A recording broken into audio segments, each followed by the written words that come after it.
Assalamualaikum warahmatullahi wabarakatuh. Bismillahirrahmanirrahim. Alhamdulillahi rabbil alamin. Wa bihi nasta'inu ala umurid dunya waddin. Wassalatu wassalamu ala asyrafil anbiya'i wal mursalin. Sayyidina wa habibina wa syafi'ina wa qurrati a'yunina wa maulana Muhammadin wa ala alihi wa ashabihi wa dzurriyyatihi ajma'in, amma ba'd. Asyhadu an la ilaha illallah wa asyhadu anna Muhammadar Rasulullah wa ufawwidu amri ilallah. Innallaha basirum bil ibad. Hasbiyallahu la ilaha illa huwa alaihi tawakkaltu wa huwa rabbul arsyil azim. Qala Allah ta'ala fi kitabihil karim hikayatan an nabiyillahi Musa alaihi salam. Rabbi shrah li sadri wa yassir li amri wahlul 'uqdatam min lisani yafqahu qawli. Para alim, para asatid, para asatidah, para bapak dan adik-adik sekalian, hafizani wa hafizakumullah. Wabil khusus Bapak Haji Saiful Munir, yang semoga beliau beserta keluarga besarnya dan karyawannya, pegawainya, semuanya saja, semoga selalu dalam naungan rahmat, barokah, perlindungan serta bimbingan Allah Subhanahu wa taala. Amin Allahumma amin insyaallah. Dan wabil khusus segenap pengurus Masjid Al-Munir, yang semoga pengurusnya dan jamaahnya juga selalu dalam naungan rahmat, barokah, perlindungan serta bimbingan Allah Subhanahu wa taala. Amin Allahumma amin insyaallah. Dan seperti biasa kita doakan juga semoga perusahaan di mana Anda bekerja ini juga diberkahi oleh Allah Subhanahu wa taala, sehingga menjadi asbab kemuliaan dan keberkahan hidup kita beserta keluarga kita. Lebih khusus Bapak Haji Saiful Munir beserta keluarganya, tidak hanya di dunia ini tapi hingga surga nanti. Amin Allahumma amin insyaallah. Pertama-tama tentu mari kita haturkan puja dan puji syukur kita ke hadirat Allah Subhanahu wa taala dengan berucap alhamdulillahi rabbil alamin. Mudah-mudahan dengan hamdalah ini nikmat dari Allah untuk kita ditambah. Karena Allah telah berjanji dalam Al-Qur'an di surah Ibrahim ayat 7, A'udzubillahi samii'il 'aliim minasyaitonir rajim. Wa idh adzana rabbukum la in syakartum la azidannakum wa la in kafartum inna adzabi lasyadid. Jadi kalau kita bersyukur, sungguh nikmat dari Allah untuk kita ditambah. Dan kalau kita kufur, kita diingatkan oleh Allah akan siksa yang sangat pedih. Ini janji Allah, dan janji Allah dalam Al-Qur'an itu la raiba fih, tidak ada keraguan di dalamnya. Di antara penjelasan la raiba fih adalah siapapun yang mengamalkan isi Al-Qur'an dengan keimanan dan keyakinan, maka Allah akan tunjukkan kebenaran Al-Qur'an itu kepadanya hingga tiada lagi keraguan dalam hatinya. Salawat dan salam semoga tercurah limpahkan untuk junjungan kita Nabi besar Muhammad sallallahu alaihi wasallam. Semoga kita semua diakui sebagai umat beliau. Amin Allahumma amin insyaallah. Allahumma inna nas'aluka ilman nafi'a wa rizqan thayyiba wa amalan mutaqabbala wa fatahallahu lana futuhal arifin. Allahumma inna na'udzubika min ilmin la yanfa' wa amalin la yurfa' wa qalbin la yakhsha' wa du'a'i la yusma'. Allahumma ati anfusana taqwaha wa zakkiha anta khairu man zakkaha anta waliyuha wa maulaha. Amin Allahumma amin insyaallah. Para jamaah sekalian, hafizani wa hafizakumullah. Pemindahan hak dari orang tua kepada anak terkait dengan harta di dalam fikih Islam itu ada 3 cara. Jadi pemindahan hak harta dari orang tua kepada anak di dalam fikih Islam itu ada 3 cara. Cara yang pertama bisa melalui nafkah. Cara yang kedua bisa melalui hibah atau hadiah. Cara yang ketiga bisa menggunakan waris. Bisa dengan cara waris. Secara prinsip kalau nafkah sesuai kebutuhan. Saya ulang, secara prinsip kalau kita bicara nafkah itu sesuai apa? Kebutuhan. Kalau panjenengan buka di Bulughul Maram dalam fikih sunnah misalnya berkenaan dengan nafkah, hadis-hadisnya itu selalu yang Nabi garis bawahi adalah ma'ruf, ma'ruf, ma'ruf. Apa ma'ruf itu? Ma'ruf itu kebaikan yang terkait dengan ruang dan waktu. Itu ma'ruf namanya. Artinya kebutuhan masing-masing orang, terutama anak dalam hal ini itu berbeda-beda. Tentu anak yang sudah kuliah dengan yang masih SMA, dengan yang masih SD, dan yang sudah mandiri itu tentu berbeda kebutuhannya.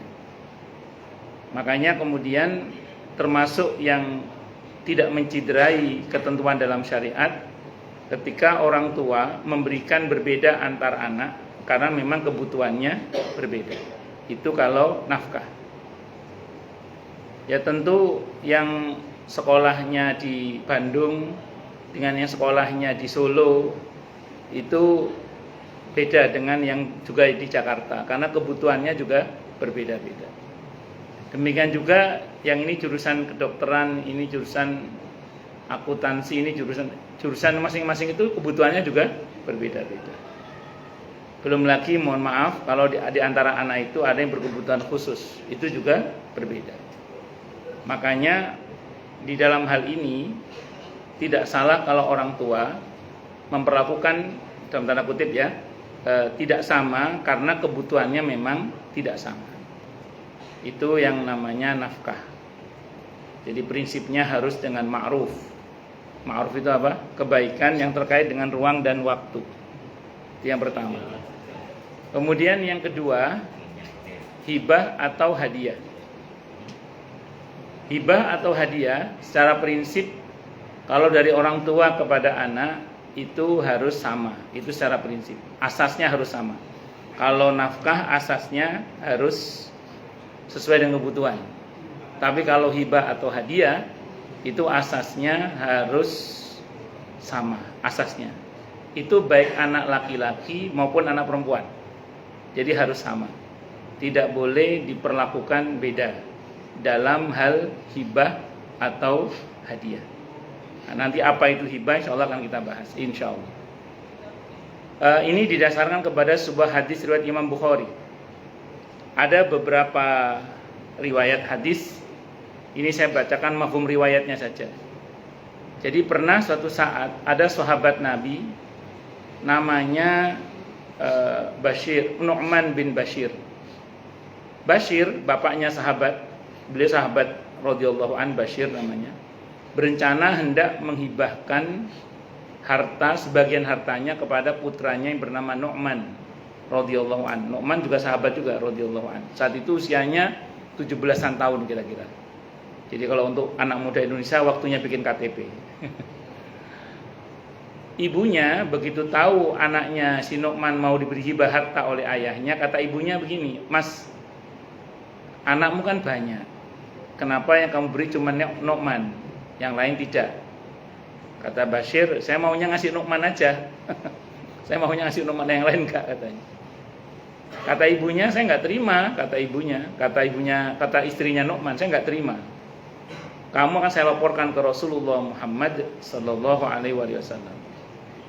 Nu'man bin Bashir radhiyallahu an, putranya juga ngomong, "Saya juga nggak mau menerima hibah dari ayah kecuali Rasulullah Muhammad sallallahu alaihi wasallam sebagai saksinya.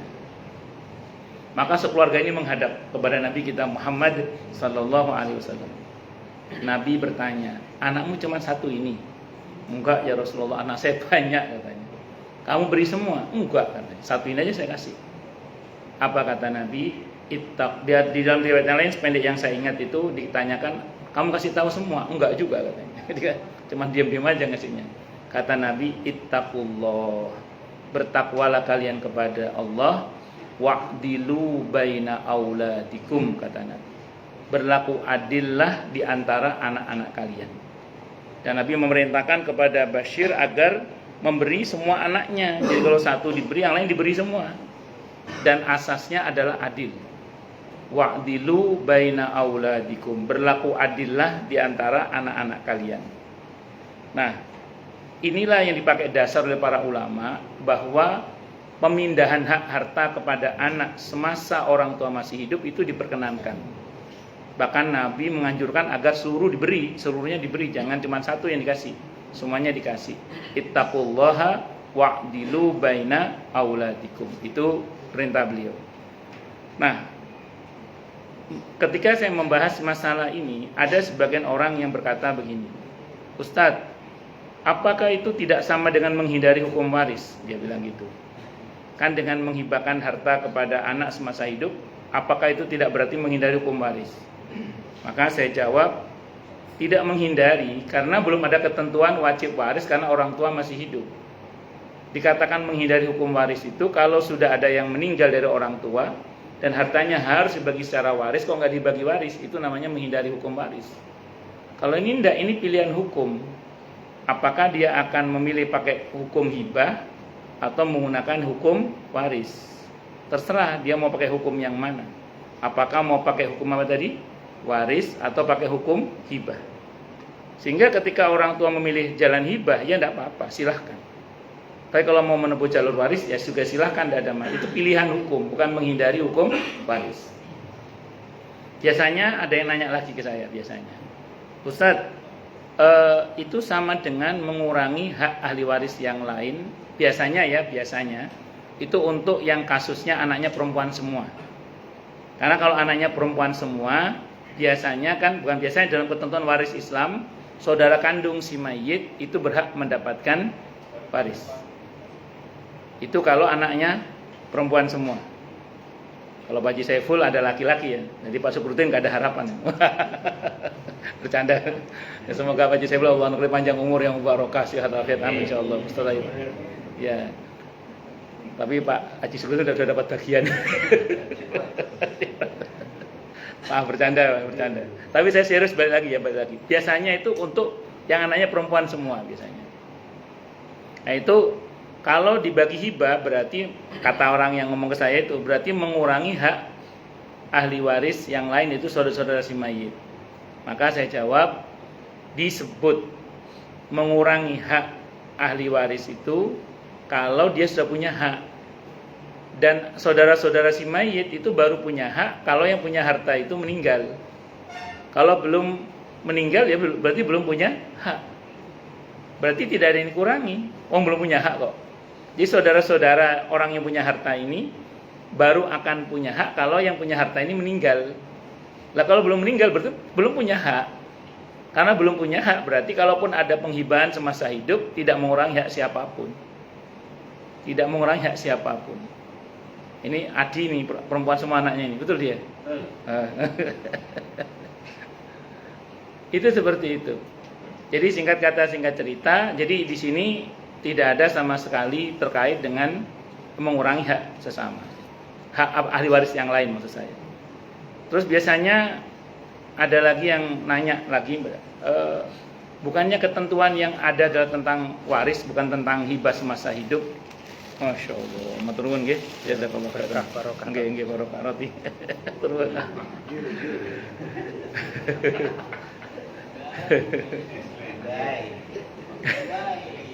Singkat kata singkat cerita, ini berkaitan dengan waris ini dan hibah ini ada ketentuannya dari Rasulullah Muhammad SAW. Jadi contoh menghibahkan sebagian harta kepada anak dari orang tua itu sudah ada contohnya di masa Nabi kita Muhammad sallallahu alaihi wasallam, dan Nabi membenarkan. Makanya bab hibah ini dibahas di dalam kajian-kajian ilmu fikih terkait dengan fikih muamalah. Nah, itu hibah atau hadiah sama ya. Nanti ada ketentuannya dikit beda, tapi intinya sama spiritnya, yaitu harus sama ya. Kepada semua anak baik laki maupun perempuan, nggak ada beda ya, walaupun nanti mungkin bentuknya berbeda tapi spiritnya harus sama. Jadi tidak benar kalau ada yang mengatakan anak laki-laki 2 kali anak perempuan kalau dalam hibah, enggak, sama. Beberapa kasus yang disampaikan ke saya, ada seorang tua karena anak laki-laki terus diberi lebih, anak perempuan tidak sama dengan anak laki-laki, cemburu anak perempuannya ini. Ya memang kalau hibah nggak boleh beda, harus sama. Kalau hibah ya harus sama. Nah, walaupun nanti pengertian sama itu bisa berbeda-beda dalam aplikasinya. Misalnya yang satu tanah 1000 meter, terus yang satu 500 meter misalnya. Sama-sama tanah tapi yang satu beda luasnya, tapi spiritnya sama karena sama-sama di BSD. Yang 500 meter BSD Bumi Serpong Damai sana, yang satu BSD Bintara sanaan dikit gitu. 1000 meter. Artinya sama-sama mendapatkan apa? Tanah, tapi spiritnya, nilainya maksudnya sama. Mungkin meternya beda tapi nilainya mungkin sama gitu, tidak ada masalah. Atau yang satu dibuatkan bengkel karena dia senang otomotif. Yang satu dibuatkan mesin konveksi karena dia senang jahit, ya, warung atau restoran karena Rizky chef ya, jadi misalnya silakan aja, tidak ada masalah, sesuai dengan ya keahliannya masing-masing lah. Tapi spiritnya harus apa tadi? Sama, misalnya gitu. Lanjut. Nah, itu kalau mau menggunakan metode hibah atau hadiah dalam pemindahan hak dari orang tua kepada anak terkait dengan harta. Kemudian yang ketiga, bisa menggunakan waris. Kalau waris berarti nunggu ada yang meninggal terlebih dahulu. Kalau waris sudah ada ketentuannya dalam Islam, sehingga sudah ada pembagiannya dari Allah dan Rasulnya Muhammad sallallahu alaihi wasallam. Tinggal mengaplikasikannya. Dan saya sering sampaikan di mana-mana bahwa pembagian waris itu aslinya mudah. Yang bikin sulit itu ketika di antara ahli waris ada yang hatinya busuk. Nah, itu udah susah itu. Saya ulang ya, pembagian waris dalam Islam aslinya mudah, aslinya. Tidak ada yang sulit, tidak sulit, mudah sebenarnya. Yang membuat sulit itu ketika di antara ahli waris ada yang hatinya busuk. Nah, itu sudah repot itu. Ketika ada yang serakah misalnya, itu sudah repot itu. Kalau udah begitu itu repot. Nah, makanya saya ulang sekali lagi, selama tidak ada yang hatinya busuk, tidak ada yang hatinya kotor, tidak ada yang hatinya serakah, pembagian waris itu mudah sebenarnya. Karena prinsipnya dalam Islam itu pembagian waris itu kan pertama setelah dikeluarkan begitu hari meninggal dunia ya, dikeluarkan biaya pemakamannya. Kalau ada hutang ditunaikan hutangnya, setelah itu ditunaikan wasiatnya kalau ada. Baru setelah itu eksekusi pembagian waris. Pembagian waris itu tidak sama dengan harus dijual, tapi yang penting sahamnya jelas. Contoh gini, biasanya yang membuat orang nggak bisa langsung menjual itu karena masih ada ibu ya, biasanya ibu masih menempati rumah ayah misalnya. Itu tidak harus dijual, tapi pembagian sahamnya itu harus ada. Nah, misalnya anaknya ada 5 atau 6, tinggal ibu 1 orang tinggal di rumah itu. Tidak apa-apa, nggak segera dijual, nggak apa-apa. Yang penting nanti rapat ahli waris dulu. Rapat ahli waris, nanti disebutkan sahamnya berapa. Jadi ibu berapa, anak-anaknya berapa di situ. Kalau itu rumah ayah ya, kecuali itu rumah berdua nanti ada pembagiannya khusus. Anggap itu rumah ayah gampangan itu yang dibagi secara waris. Nanti di rumah itu berapa sahamnya ibu, berapa sahamnya anak berlima atau berenam itu. Sehingga jelas sahamnya. Suatu saat kok tiba-tiba ada pelebaran jalan, rumah itu masuk kena pelebaran jalan atau kena gusur tol, jalan tol. Kan lumayan itu. Nah, sehingga disitulah rapat kembali. Hanya kalau yang pertama rapat ahli waris, yang kedua rapat komisaris sudah. Yang pertama rapat ahli waris. Rapat yang kedua rapat apa? Komisaris. Kenapa? Pemilik saham. Kan pemilik saham masing-masing. Dan anak-anaknya rapat komisaris. Itu penting bukan apa-apa, karena kalau suatu saat maaf ya di antara ahli waris ada yang meninggal dunia, anaknya tahu di mana hak orang tuanya karena sahamnya jelas di rumah itu. Nanti dituangkan aja dalam catatan yang ditandatangani bersama misalnya. Berapa persen hak orang tuanya di situ. Biasanya begitu. Nah, nanti ketika kemudian saya ulang, ketika ada yang tertarik untuk membeli rumah itu dan tertarik semuanya sepakat untuk dijual, rapat kembali. Saya ulang, bukan rapat ahli waris lagi sudah, tapi rapat apa tadi? Komisaris. Komisaris masing-masing punya saham tadi itu. Nah, silakan. Tapi kalau misalnya belum ada yang tertarik untuk menjual, sementara di antara anggota keluarga ada yang membutuhkan dana, sementara itu masih belum dipecah, ya, maka tidak boleh dijual ke orang luar terlebih dahulu. Harus dijual ke yang pemilik saham yang lain. Itu di dalam fikih namanya akad syuf'ah namanya. Akad syuf'ah. Jadi tidak boleh tiba-tiba dijual. Kalau sampai terjadi penjualan ke pihak lain tanpa kesepakatan pemilik saham yang lain untuk jenis harta yang belum dibagi tadi itu, maka jual belinya bisa dibatalkan dengan penggantian sesuai dengan harga yang tadinya dibeli. Jadi kalau misalnya belinya 1 miliar, ya baliknya 1 miliar lagi. Tidak boleh mentang-mentang, kan dulu saya beli, yaudah tidak apa dibeli lagi 2 miliar, tidak bisa. Tetap 9 kembali, karena jual beli yang seperti itu bisa dibatalkan secara akad syuf'ah karena hak syuf'ah bagi saudara-saudara yang lain, karena rumahnya masih belum dibagi soalnya itu. Kecuali kalau rumahnya sudah dibagi, ini bagiannya ini sudah dipisah-pisah, pecah sertifikat lah. Kalau begitu tidak bisa dibatalkan dengan alasan hak syuf'ah. Tapi kalau sudah dibagi, kalau belum dibagi, masih berlaku ketentuan hak syuf'ah dalam hal ini. Hanya kalau jenengan masih punya rumah atau tanah yang masih dimiliki bersama belum dipecah, itu tidak boleh secara gegabah dijual ke orang lain. Karena itu sama dengan memasukkan orang ke dalam rumah kita, padahal belum tentu orang yang lain setuju. Dan kalau yang lain nggak setuju, bisa dibatalkan akad itu. Kecuali yang lain setuju, ya wes apa-apa, anggap hitung-hitung nambah saudara baru misalnya gitu. Ya silakan aja. Tapi harusnya dibagikan kepada yang punya hak syuf'ah tadi itu. Itu waris ya. Dan pembagian waris saya kira sudah jelas. Mas saya bilang tadi, pembagian waris dalam Islam aslinya mudah. Yang sulit adalah ketika di antara ahli waris ada yang hatinya busuk atau serakah atau kotor. Nah itu repot ya itu. Susah, dan banyak kasus waris itu masalahnya di situ.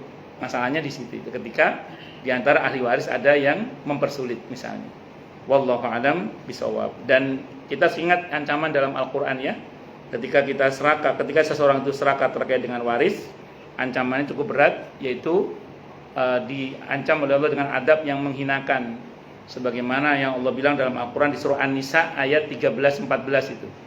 Ayat 13-14. Kalau 13-nya, siapa yang mentaati masalah waris, pembayaran hutang, penepatan wasiat, itu dijamin masuk surga oleh Allah. Ayat 14-nya, siapa yang melampaui batas dan mendurhakai Allah dalam hal ini, mengkhianati wasiat, tidak bayar hutang, termasuk serakah terhadap waris, Allah ancam dengan ancaman siksa yang menghinakan. Biasanya siksa itu yang menyakitkan, tapi untuk masalah ini Allah menggunakan redaksi siksa yang menghinakan. Saya bukan peneliti, cuman sependek yang saya ketahui, orang yang serakah terhadap waris rata-rata hidupnya belangsak. Sependek yang saya tahu. Jadi saya bukan peneliti, cuman sependek yang saya ketahui, sependek yang pernah saya ketemu lah paling tidak, beberapa orang yang serakah terhadap masalah waris hidupnya belangsak, itu yang saya tahu. Termasuk yang nggak bayar utang, itu biasanya hidupnya belangsak, biasanya, atau terhina lah dia hidupnya begitu, biasanya gitu. Karena ada dalam Sahih Bukhari, barang siapa yang berhutang dan dia berniat untuk membayar hutang, maka Allah akan mudahkan dia Allah akan bantu dia untuk membayar hutangnya. Kalau sampai matinya dia tidak bisa bayar hutang, maka hutangnya dalam tanggungan Allah. Nah, sementara kalau orang itu berhutang tidak berniat membayar hutang, maka Allah akan hancurkan dia. Nah, jadi kebanyakan dia belangsak itu aja. Kalau dia sengaja. Nah, terus kemudian makanya kalau punya utang, kalau nggak mampu bayar harus ada konfirmasi, bilang minta maaf belum bisa nyicil bulan ini misalnya. Jangan diem aja, terus awalnya pura-pura nggak kenal. Makanya ada slogan yang mengatakan, kalau ada teman yang berhutang kepada kita, peluk yang erat. Siapa tahu itu pertemuan terakhir. Siapa tahu. Bukan berarti nggak boleh berutang, boleh asal harus jujur itu aja. Harus tadi kembali ke hadis Sahih Bukhari tadi. Apalagi mengkhianati wasiat itu juga sama. Banyak fenomena tanah sudah diwakafkan oleh orang tuanya dijual sama anaknya. Nah, itu namanya mengkhianati wasiat. Itu tidak boleh. Lanjut. Nah, sekarang kita ingin masuk dalam pembahasan mengenai hibah ya di dalam fikih. Atau sebelum saya masuk bab tentang hibah, silakan ada yang mau tanya dulu mungkin silakan. Monggo Pak Haji. Pak Haji siapa dulu? Lebih sepuh dulu. Pak Haji Zainal dulu. Haji Zainal dulu. Yang lebih sepuh. Nggih, monggo. Itu tadi kan kalau hibah itu bentuknya sama. Nggih, betul. Misalnya asasnya harus adil. Betul. Sama. Betul. Nah, kalau waris itu apakah ada ketentuan kalau anak laki harus 2, perempuan 1? Bagus. Di dalam surah An-Nisa ayat 11 dan 12 terutama itu dibahas tentang masalah itu, Pak Haji. Yaitu tentang walidzakari mithlu hadzil unsayain. Dan bagi anak laki-laki 2 kali bagian anak perempuan. Jadi misalnya Pak Haji Zainal putranya ada putra-putri gitu ya. Maka putra Pak Haji mendapatkan 2 kali bagian anak perempuan. Itu seperti itu. Dan anak itu kalau ada anak laki dan anak perempuan, otomatis anak mendapatkan sisa. Barusan sebelum saya berangkat ke sini ada yang WA saya, Ustadz, saya punya kawan perempuan menikah dengan seorang lelaki yang sudah punya anak. Jadi dia menikah dengan seorang laki-laki yang bawa anak 1, laki-laki. Terus dia punya anak dengan suaminya ini 2, laki perempuan. Berarti laki 2, perempuan 1. Tapi dari pernikahan yang dengan laki-laki ini dengan si temannya jamaah saya itu, anaknya laki perempuan cuma 2. Dua-duanya udah meninggal, orang tuanya udah meninggal. Pertanyaan warisnya bagaimana Ustadz? Dan ini udah nggak ada waris yang lain. Ke atas udah meninggal semua, saudara otomatis nggak dapat karena ada anak laki-laki. Maka saya jawab warisnya semua lari ke anak. Cuman gini Bu, semua anak 3 anak itu dapat waris dari harta ayahnya. Karena dia anak ayahnya. Dengan ketentuan anak laki-laki 2 kali bagian anak perempuan. 1. Terus yang dari ibunya, anak yang pertama nggak dapat karena dia bukan bawaan dari ibu yang kedua. Dia dari ibu yang sebelumnya. Dia hanya dapat dari ayahnya, tidak dapat dari ibunya yang ini. Karena bukan anaknya, kan anak tiri, anak bawaan. Jadi yang dapat dari ibunya hanya anak yang kedua, yaitu laki perempuan. Sama, sisa juga kembalikan kepada si anak itu dengan ketentuan bagian anak laki-laki 2 kali bagian anak perempuan. Itu diatur Pak dalam Al-Qur'an, bahkan itu di surah An-Nisa ayat 11-12 Pak. Ngoten nggih? Wallahu a'lam bishawab. Nggih, monggo Pak Haji Wawan. Ustaz, Assalamualaikum warahmatullahi wabarakatuh. Waalaikumsalam warahmatullahi wabarakatuh. Terkait dengan wasiat Ustaz ya. Untuk orang biasa di perkotaan ataupun di pedesaan itu biasa kalau dia memberikan wasiat kepada anaknya, bisa ini nanti rumah ini buat kamu. Biasanya hanya dia saja dengan anak tersebut gitu, karena yang lainnya tidak tahu. Untuk syarat-syarat orang membuat wasiat itu apa saja Ustaz? Bagus. Yang pertama yang perlu diketahui dengan baik adalah bahwa wasiat kepada ahli waris itu batal. Itu dulu ya. Wasiat kepada ahli waris itu batal. Karena apa? Karena kalau ada seseorang yang berhak mendapatkan warisan, kemudian bersamaan dengan itu dia mendapatkan wasiat yang dimenangkan warisnya, bukan wasiatnya. Jadi ayat di surah Al-Baqarah ayat tentang al-wasiyatu lil walidaini wal aqrabin, wasiat itu untuk kedua orang tua dan karib kerabat. Di surah Al-Baqarah itu ayat itu dimansuh, dihapus hukumnya dengan surah An-Nisa ayat 11-12 tentang waris. Sehingga kalau ada ahli waris mendapatkan wasiat, dalam hal ini anak adalah ahli waris yang mendapat bagian warisan tentunya, dia tidak berhak mendapatkan wasiat. Sehingga kalau bertemu 2 hak waris sama hak wasiat, ini dimenangkan hak waris bukan hak wasiat. Nah, namun ahli waris itu bisa mendapatkan warisan. Ahli waris bisa mendapatkan wasiat kalau ahli waris itu mahjub. Mahjub itu terhalang, Pak, tidak mendapatkan bagian. Saya contoh nanti Pak Haji Saiful kan punya putra, punya Rizki sama Abid. Otomatis kan saudara-saudara kandungnya Pak Haji Saiful itu tidak mendapatkan bagian waris. Pak Syukurin ya nggak dapat ya. Masih istrinya Pak Wawan. Nah, ini misalnya ya Pak Haji Saiful di antara adik beliau ada yang beliau sayang banget nih misalnya.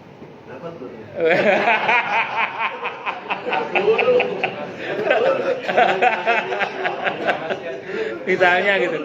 Nah, karena ada di antara adik beliau yang beliau sayang, yang beliau merasa ini butuh bantuan saya, adik saya yang ini. Maka beliau buat wasiat untuk adiknya yang terhalang mendapatkan waris karena ada anak laki-laki. Maka wasiat itu sah, tidak ada masalah. Itu dulu Pak Haji, satu dulu. Kenapa saya langsung menukik pada jawaban ini? Karena tadi contohkan kalau ada seorang ayah berpesan kepada anaknya, bahwa ini rumah bagian kamu, karena yang disebut anak tadi, anak kan termasuk yang pasti mendapat bagian waris itu, maka otomatis batal. Oke, satu dulu Pak Haji ya. Jadi tidak sah wasiat kepada ahli waris terkait dengan harta maksudnya. Nah, sekarang saya ngomong wasiat. Wasiat itu adalah pesan kebaikan yang disampaikan kepada siapapun yang diwasiati untuk dieksekusi sepeninggal dia, itu namanya wasiat. Maka kalau hibah itu tidak boleh begini. Kalau hibah tadi, yang hibah tadi misalnya, nak ini rumah nanti kalau bapak meninggal buat kamu ya, itu bukan hibah namanya, itu wasiat namanya. Kalau hibah itu gini, ini rumah buat kamu, buat kamu, buat kamu, buat kamu. Langsung tekan tanda tangan, ada serah terima di situ, artinya ada penyerahan, ada penerimaan. Maka begitu ada penyerahan dan penerimaan, seketika sudah berpindah harta itu sebagai hibah.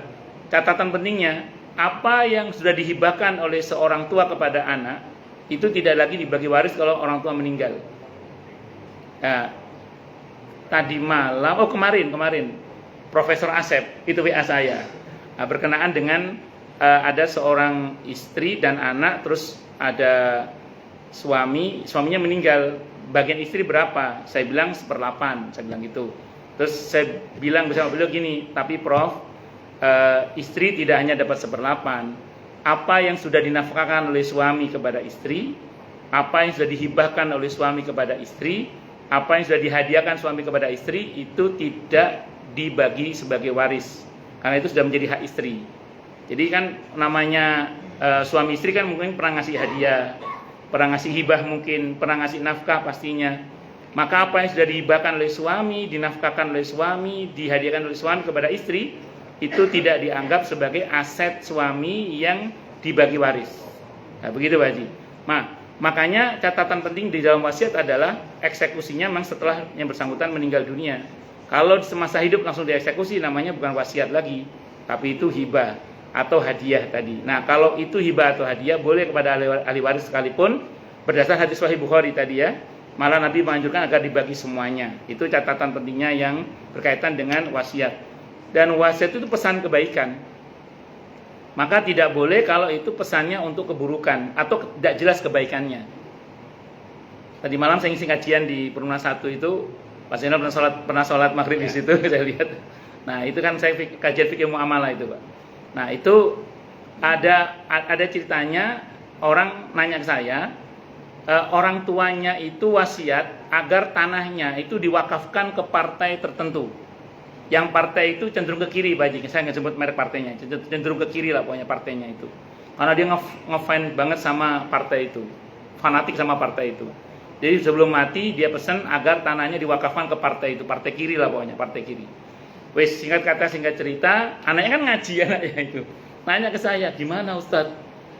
Kan saya khawatir Ustadz, wong partai itu kadang yang dangdutan, ya kadang yo kegiatannya gak jelas gitu loh.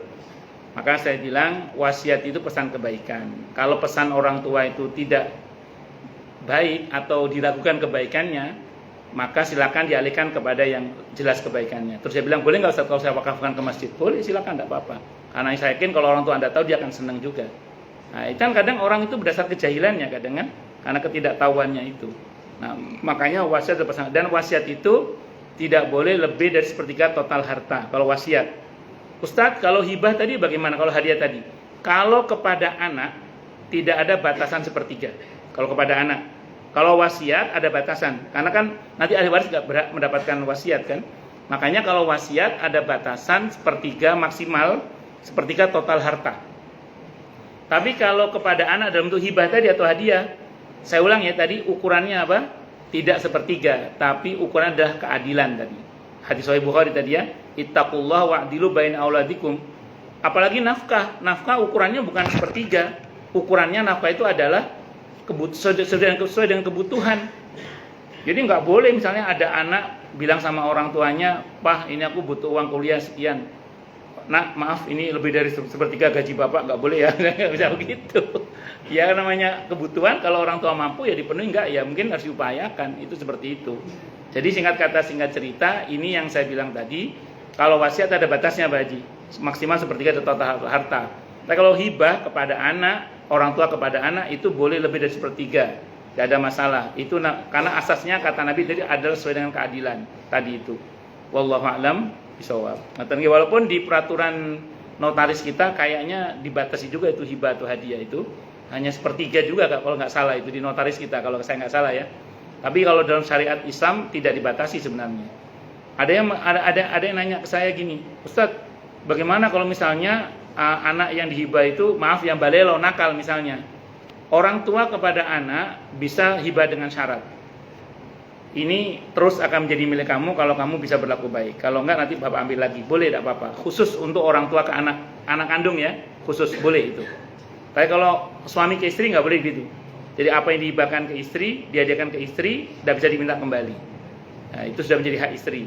Tapi kalau kepada anak boleh diminta kembali.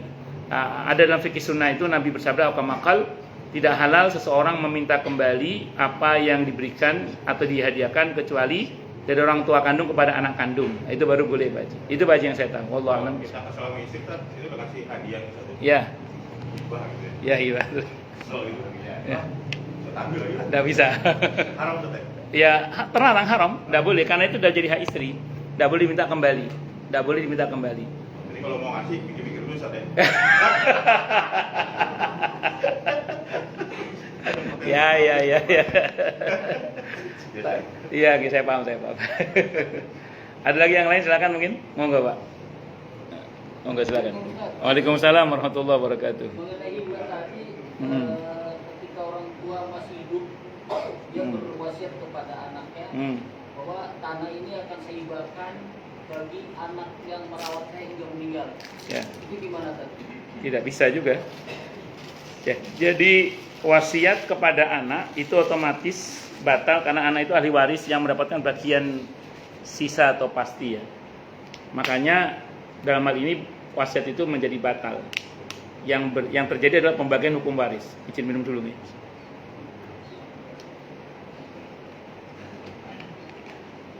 Saya contohkan gini misalnya. Tadi Bapak contohkan, pokoknya nanti rumah ini akan saya berikan kepada anak yang merawat saya gitu ya. Nggak bisa. Kalau mau berakad dari sekarang. Contoh gini, saya punya jamaah, ayahnya itu sakit. Untuk merawat ayahnya, anaknya itu cuma 2 ya kalau nggak salah itu, laki perempuan. Terus gini misalnya, si anak perempuan ini disuruh berhenti bekerja. Terus kakaknya ngomong, udah nanti kamu saya gaji. Kamu rawat ibu sama bapak, kamu nggak usah kerja, saya yang gaji kamu. Nah, ada yang begitu. Nah, kalau misalnya orang tuanya mau begitu, tidak apa-apa. Udah nak, kamu rawat bapak ya, sebagai rasa terima kasih kamu pokoknya saya gaji. Boleh nggak? Boleh.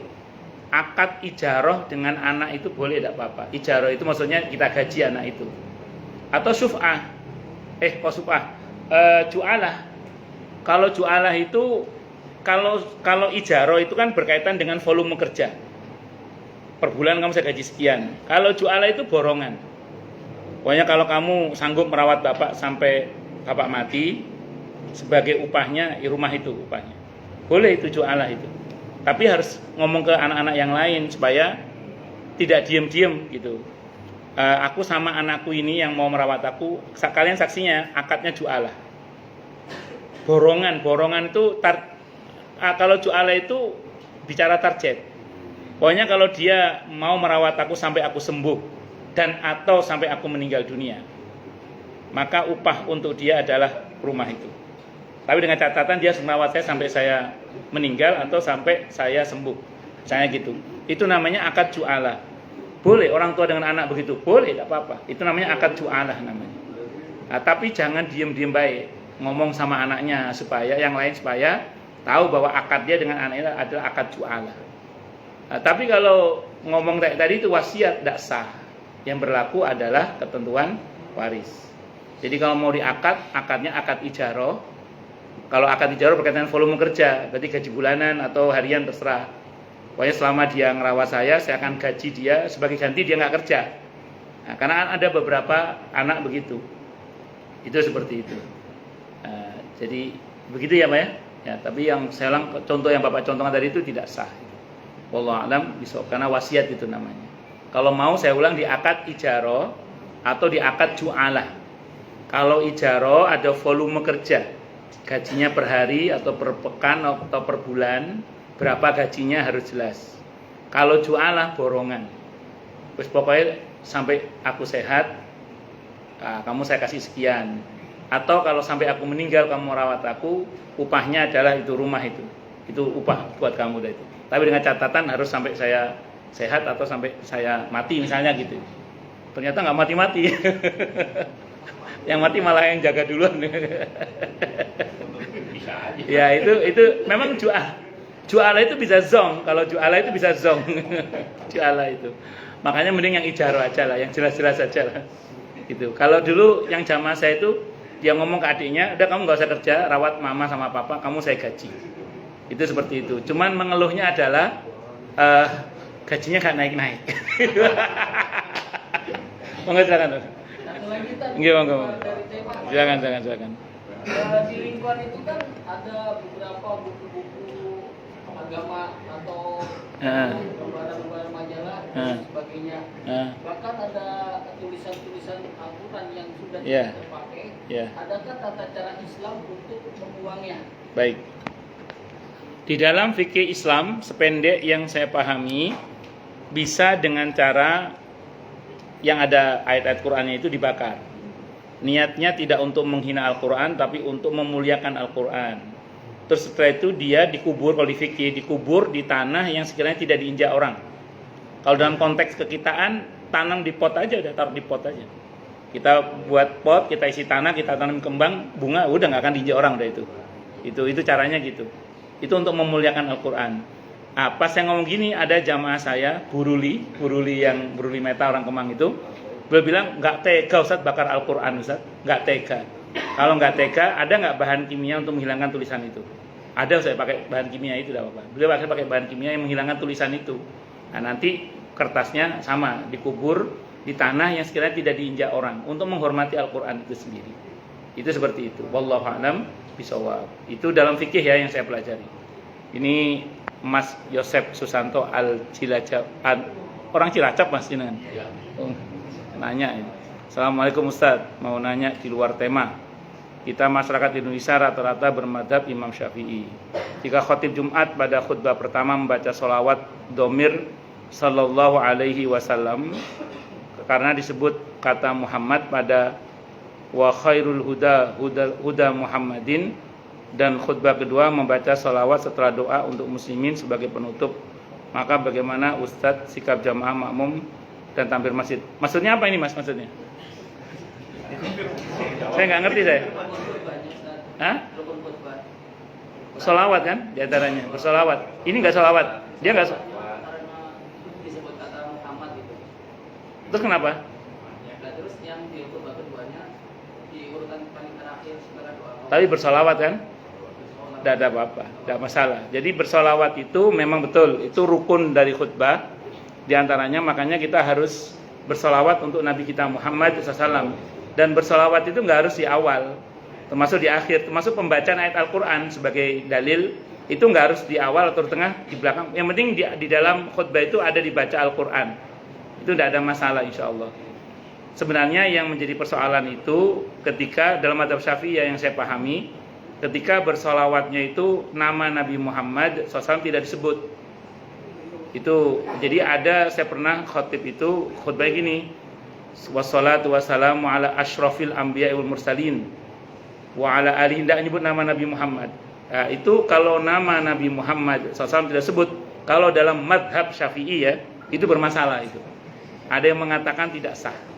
Tapi kalau masih disebut nama Nabi Muhammad SAW walaupun dalam doa di akhir misalnya, itu tidak ada masalah insya Allah. Karena yang penting di dalam satu kesatuan khutbah itu ada sholawatnya dan itu tidak harus di permulaan. Wallahu a'lam bishawab. Ngoten nggih? Nggih.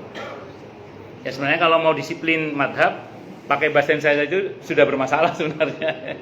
Tapi untungnya masih ada madhab Hanafi yang mentolerir. Nggih monggo. Waalaikumsalam warahmatullahi wabarakatuh. Ada kasus seperti ini di mana keluarga itu punya anak 3, kemudian bapaknya itu punya sedikit harta. Nah, sebelum dia kan sudah sakit-sakitan tadi dorong kita tadi. Terus. Sudah sakit-sakitan, kemudian orang itu punya pemikiran kalau nanti dia meninggal takutnya harta itu berebut dengan anak-anaknya semua, sehingga dia punya pemikiran dihibahkan pada anak semua sampai habis. Kemudian setelah dihibahkan itu dibagi rata, dia ngomong pada anak-anaknya, selama saya masih hidup saya ingin dibantu untuk biaya hidup dan makannya. Seminggu misalkan di anak A, seminggu di anak B, seminggu di anak C. Itu bagaimana kan? Bagus. Orang tua itu berhak mensyaratkan apapun kepada anaknya selama kebaikan ya. Tidak ada masalah. Karena tadi rumusnya hibah dari orang tua kepada anak, prinsipnya orang tua berhak meminta kembali hibah itu kalau anak itu tidak memenuhi syarat itu. Jadi misalnya, ini aku hibahkan semuanya, tapi dengan syarat semua kalian harus berbakti sama saya dengan cara yang disebutkan tadi itu. Boleh, tidak ada masalah. Bahkan tanpa disyaratkan pun, itu orang tua berhak memaksa. Karena kewajiban anak berbakti pada orang tua. Saya masih ingat Allahyarham ibu saya ya. Ketika itu ibu saya memberi saya uang gitu untuk modal saya di Jakarta saat itu. Kemudian beliau bilang, aku minta tolong ya adikmu dibantu. Gitu. Saya bilang, Bu, enggak usah janji, saya bilang gitu. Karena saya anak jenengan, saya ini anak ibu, enggak usah janji. Kewajiban saya mentaati perintah ibu, saya bilang gitu. Jadi saya enggak usah janji, karena sudah kewajiban saya untuk berbakti kepada ibu saya. Maka alhamdulillah, masya Allah saya tepati janji itu hingga adik saya selesai kuliah, bahkan sampai ibu saya meninggal dunia itu saya tepati alhamdulillah. Ya, jadi tanpa saya berjanji, karena itu kewajiban. Nah, jadi apalagi orang tua menekankan seperti itu, maka anak harus menyanggupi. Kalau di antara anak itu ada yang tidak menyanggupi, maka orang tua berhak meminta kembali hibahnya. Tapi kalau tadi pemikirannya itu dia takut dia meninggal, sehingga dia memutuskan untuk dihibahkan, padahal apakah memang harus baris juga itu? Enggak, itu pilihan hukum. Pilihan hukum. Jadi kalau masih hidup, gini, yang tahu potensi konflik kan orang tua biasanya. Nah, makanya beberapa orang tua itu mengambil langkah-langkah hibah. Nah, itulah saya bilang tadi di masa Nabi itu dipraktekkan dan Nabi membenarkan. Tapi dengan catatan semua dihibah dengan rata dan tidak boleh ada beda anak laki maupun anak perempuan. Tidak ada beda. Jadi asasnya dalam hadis Sahih Bukhari untuk hibah harus berdasarkan sama, yaitu adil tadi itu. Ngerti nggih? Baik, kita tutup dengan hamdalah. Alhamdulillahirabbil alamin. Semoga kajian kita bisa bermanfaat mubarakah fi dini wa dunya wal akhirah untuk kita, keluarga kita dan seluruh umat Islam semuanya. Dan mudah-mudahan kita semua dijadikan oleh Allah sebagai orang-orang yang sukses dunia akhirat, selamat dunia akhirat, bahagia dunia akhirat, dan dipermudah urusan kita oleh Allah fi dini wa dunya wal akhirah. Semoga Allah limpahkan hidayah selalu untuk kita, semoga Allah tingkatkan selalu hidayah untuk kita, dan semoga Allah berikan hidayah untuk siapapun yang melihat kita. Subhanakallahumma bihamdika asyhadu an la ilaha illa anta astaghfiruka wa atubu ilaik. Sallallahu alaihi Muhammad wa ala alihi washabihi wasallam. Saya mohon maaf. Assalamualaikum warahmatullahi wabarakatuh. Waalaikumsalam warahmatullahi wabarakatuh.